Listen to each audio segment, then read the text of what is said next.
So I've decided to do another video on this cloister pergola after a comment that was made, and it was a good point from the person that made it that they thought I should keep that back end open because I'd stopped people walking through.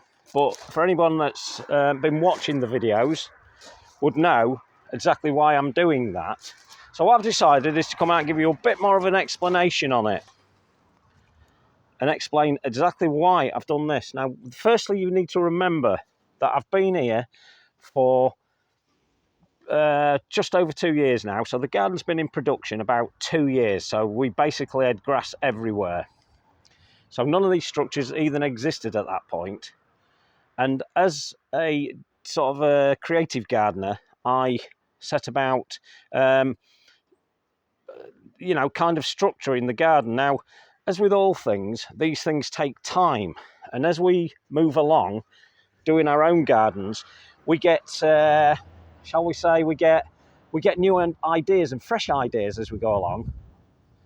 And I do that all the time. So I'll have an idea, I'll start executing the idea, and then something else will pop in, and I'll think, you know what, maybe this will look good. And that's what I do. Now, as a gardener, I've had plenty of gardens in the past and designed lots of gardens and made lots of gardens. And as a gardener, one thing I don't like to do is to be able to see the whole garden in one look. So what we try to do is we try to create mystery and intrigue. And to do that, sometimes we have to put blockers in the way. We have to force the viewer to view it differently.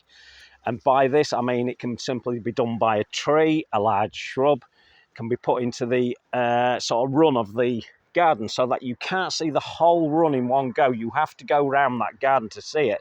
Now, lazy gardeners or people who visit gardens who can't be bothered to walk around it will use the opportunity in a garden that you can see from one spot of just looking at it, and that's it. That's enough. Well, I've had enough of that. But a good gardener and a good designer will make you walk around that garden. So that's what I've done with this. I set off simply as these 3 posts here, and then I added onto those these 2 here, and then from that the rest of the ideas came.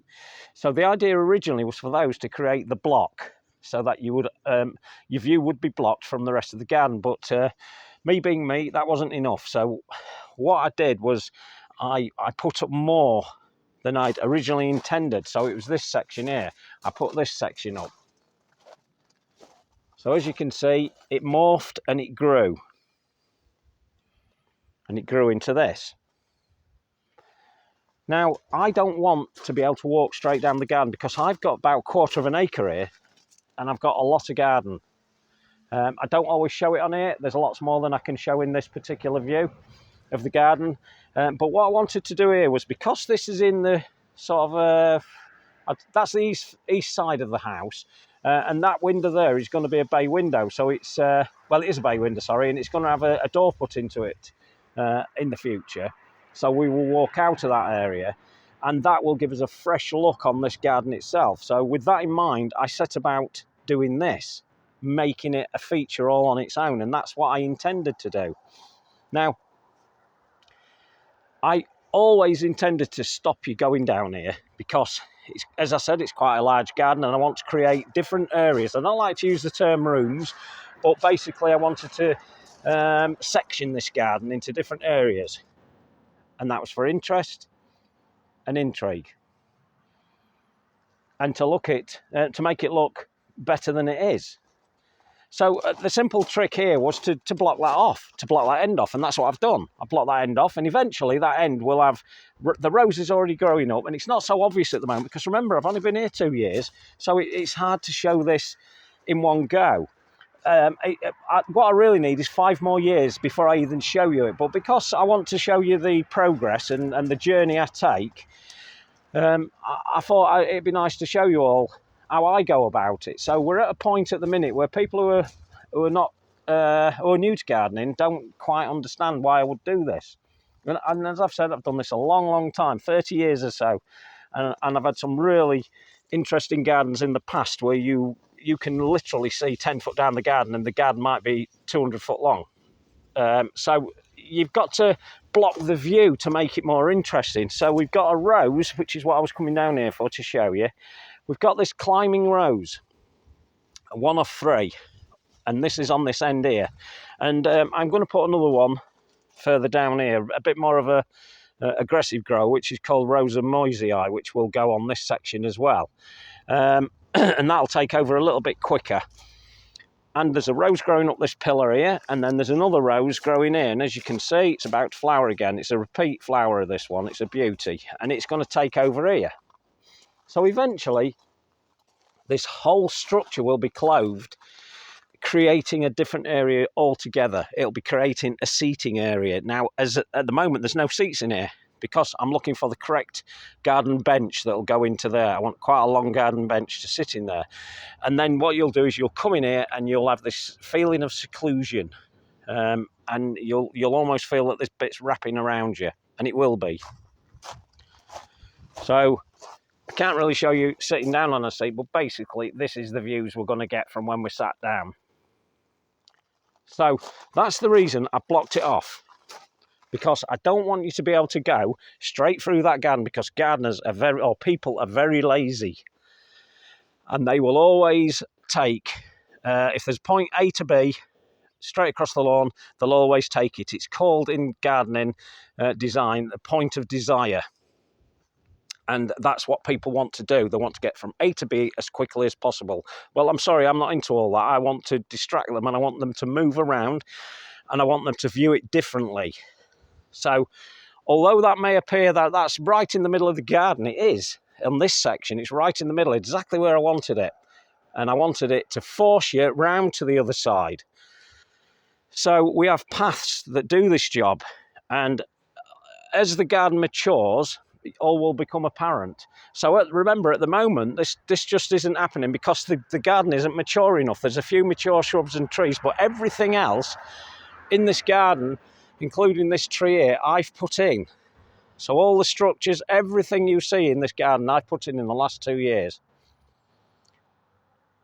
And I've really, really enjoyed doing it. Even in the depths of winter, I've enjoyed doing it. So what that blockage is doing now, is forcing you around this. And I've mentioned this several times before, the reasoning behind it. And it forces you up here. So it takes you into a different area. So remember, this is what I commonly term or jokingly term really, the orchard. And I keep it more wild. And I've got an apple tree and a plum tree, or a couple of plum trees, or a green gage, one of them is. And it brings you to another area, this area here, and this area here, which is my nursery bed. Takes you through to this area here, which is back through to the wild area. So there's a reason for blocking that off, and that's to bring you around and to make you look at other parts of the garden that you otherwise wouldn't bother with. You just walk through quite leisurely through this strip here, and you would just kind of ignore these sections. You would take a look at them, but this forces you to stop and have a refreshed look at it. So this one here, when it's done, will have a bit more of a border. And you can see I've kind of started it, although I've not been fully committed to the shape, as I keep mentioning. This area was already looking interesting, and it is looking interesting, but this path brings you around the back area, so it brings you into all this. So that looks really interesting, as you can see. And then because of what I've done here, and because of what we're doing there, this has thrown in a whole new opportunity, I guess you could say, of producing something different. So when that door's there, I'm going to be coming out that door, and I shall be putting a kind of a floating deck. So those 3 white sticks you see, they are to represent the decking, the raised decking. So it's a floating deck. And again, it's going to create something different. So this area here will completely change. These grasses won't be in there. They're in pots. They're getting moved back up to the nursery bed. And this area will change completely. So by blocking that off, I've forced you to come round and to sit round here. Now, it is my garden, so I kind of do what I want to do to it, and I appreciate people's comments and what they say, but I've been doing this a long time and I know what I'm doing. So it brings you back around this way again. We'll go back around, walk around again, and have a look where we're going. So again, we come back around it. It's forced us back because really people won't go no further than where we've just took you, and then you'll come back. And then this actually opens up other opportunities. So if there's a path there, people will come and they'll think, well, where will that path take me? Well, that takes you into an altogether different section. But that's the reason really for putting that as a blocker.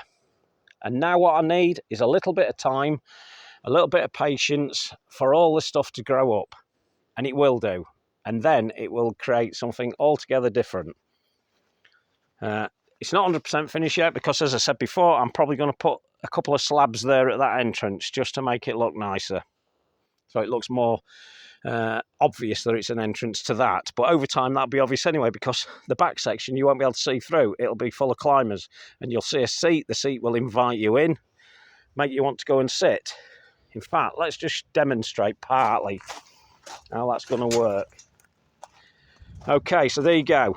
So as you come down here, if you imagine that back section being completely clothed in climbers, ramblers, whatever, and you see a seat, you're going to think it's a seating area. It's going to make you want to go in there and sit down. And so it is. That's exactly what I'm doing it for. So I hope that's a better explanation for people, the people that are wondering why I've blocked off half of my garden. It's a design trick. I've done it deliberately. I built it for me and my girlfriend, Kathy, and we. This is what we like, or this is what I like. I kind of force her to like what I like. But I'm the gardener and I'm the garden creative designer, so I choose what I want to do with it. And she's quite happy to go along with that.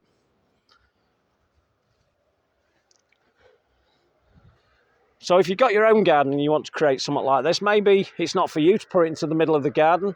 Maybe it's for you to put towards a wall, a back wall or a hedge or something like that. And maybe that works better for you. But for me, this is what works. And one of the best pieces of advice I'll give to anyone who moves into a garden or a house with a garden that's just grass and is a full lawn is the first thing you should do is take your spade and dig out a border right in the middle of it. Right in the middle of it, break that space up. And by that I mean you can come halfway across or all the way across, but remember, leave access paths through. But put your border right in the middle. Don't be afraid to do it. It's the most scary thing you'll ever do when you start a garden is to dig your grass up and put a border in it. But it will pay dividends and it will spark off new ideas for you. So there we go. And that's the reason why that is being blocked off. So I hope that's a better explanation. And remember, this garden is only 2 years old. I'll talk to you soon. Ta-da.